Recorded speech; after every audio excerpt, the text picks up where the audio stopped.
tengok orang kempen macam mana, cara mengundi macam mana. Dia tak guna pen, tak guna pensel, dia guna paku. It's actual nail. Sorry? Yeah, so they poke through. Dia cocok. Namanya coblos. Assalamualaikum warahmatullahi wabarakatuh. Halo semuanya, dimanapun berada, jumpa lagi bersama saya Mbah Dul Channel. Gimana kabarnya teman-teman? Semoga selalu keadaan sehat, selalu baik-baik saja. Semoga dipermudah, diperlancar urusannya, aktivitasnya, dan semoga selalu dalam keadaan bahagia. Amin ya robbal alamin. Oke teman-teman, di sini saya menemukan video yaitu tokoh Malaysia menceritakan pengalamannya tentang pemilu atau pilihan raya yang ada di Indonesia. Dia bercerita pemilu di Indonesia cukup memilih gambar calon dicucuk atau dicoblos menggunakan paku. Dan dia bercerita di Indonesia setiap kampung ada tempat untuk memilih calon. Untuk mengetahui lebih lengkapnya, lebih jelasnya, yuk kita sama-sama dengarkan video ini sampai habis. Oke yuk. Pemilihan atau pilihan raya di Indonesia, dan kalau kita lihat kepada keputusan awal, saya rasa hampir semua agensi berita dan juga penganalisa sudah pun membuat rumusan bahawa Prabowo Subianto, bekas General Bapak Prabowo akan menang dengan satu pukulan saja. Ya, kita akan mungkin kupas isu ni dengan lebih mendalam pada episod seterusnya. Tapi macam KJ katakan, bukan hanya agensi berita, tapi kalau kita lihat media sosial Prabowo sendiri, salah seorang pemimpin dunia yang telah menelpon beliau adalah PMX sendiri. Perdana Menteri Datuk Seri Anwar Ibrahim telah pun menelpon Prabowo untuk mengucapkan tahniah atas nampaknya lah kemenangan yang walaupun belum disahkan secara rasmi, sebab proses untuk kira hampir 200 juta undi itu mungkin ambil masa. Waktu Syaril ada kat sana, bila dia punya SPR kata akan ada keputusan rasmi? Dia orang bagi masa seminggu, 2 minggu. 2 minggu? 2 minggu. Berapa juta dia punya? Registered voters 206 juta. 206 juta.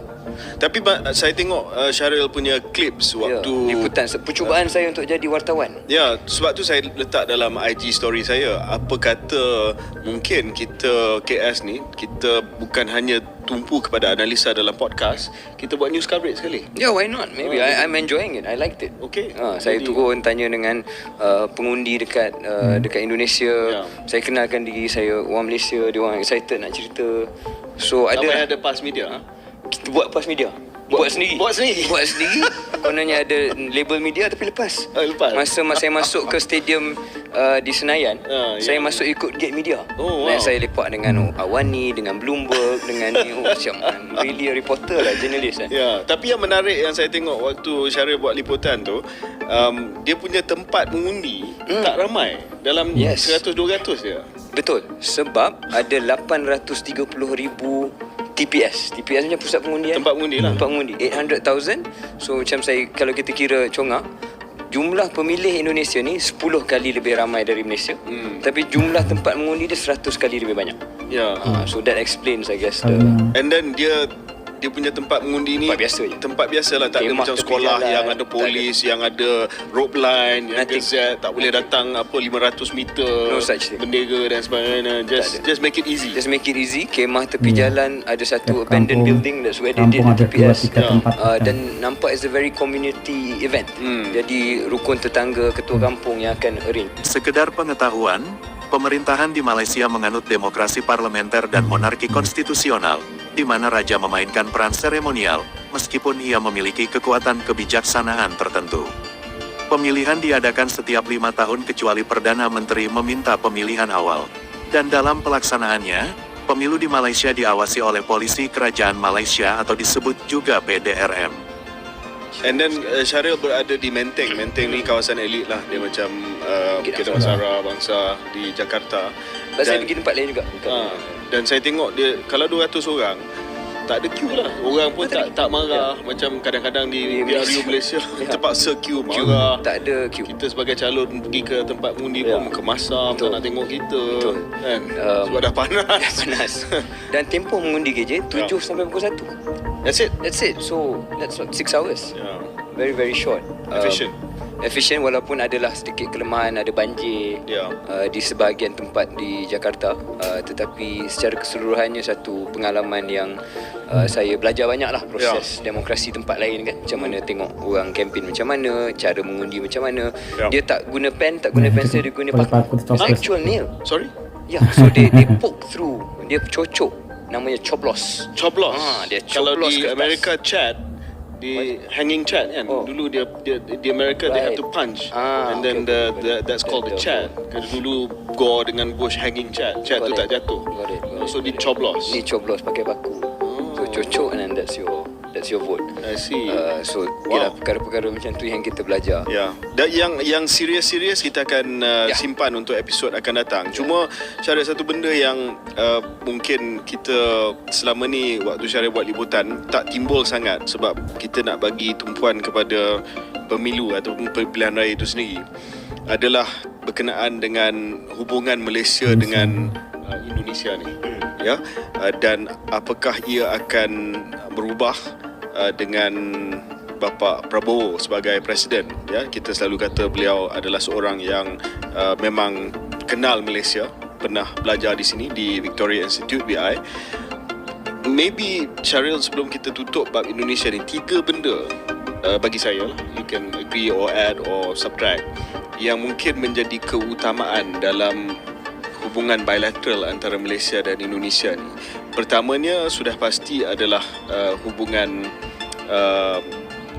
batasan sempadan kita. I'm going for the hot button issues lah.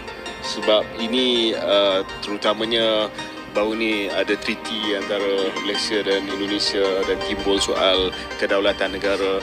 Yang kedua adalah apa yang diistilahkan sebagai TKI, tenaga kerja Indonesia.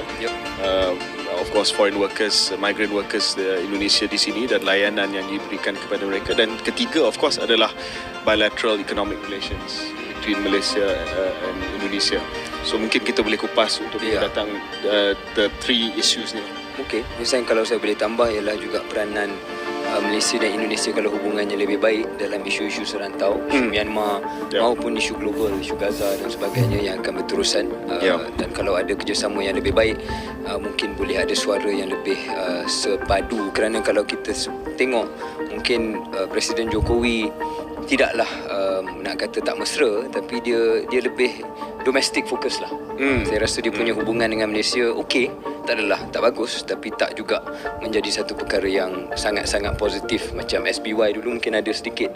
Berbanding dengan Jokowi a bit more domestic focus. Mungkin dengan Prabowo hopefully benda tu lebih baik. And then untuk analisa dalam episod yang akan datang, Syaril, kalau boleh Syaril sebab saya tengah buat lagi buat sedikit kajian berkenaan dengan breakdown demografi undi tu.